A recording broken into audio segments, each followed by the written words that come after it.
Käydään läpi, miten tehdään uusi aikataulunäkymä SideDrivessa.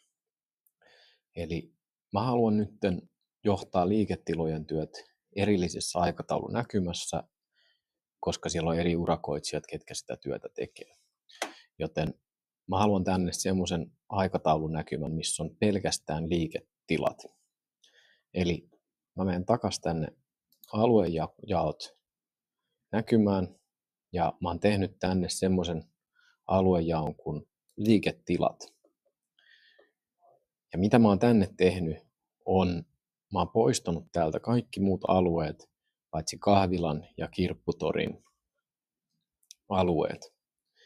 Ja nyt kun mä menen takaisin tänne aikataulut näkymään, niin mä voin tehdä valitulla aluejaolla aikataulun näkymän.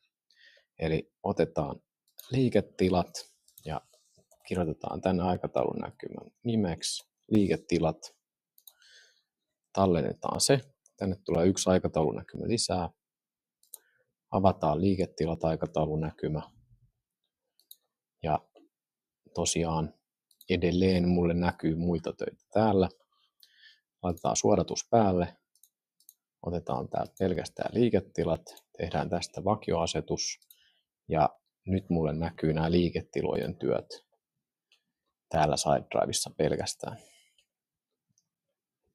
Mä voin halutessani sitten keskustella urakoitsijan kanssa tämän avulla tai mahdollisesti valikoida täältä tahtinäkymän, tarkastella sijainneittain, mitä keittiössä tapahtuu, mitä asiakastilassa, mitä kirpputorissa takahuoneessa.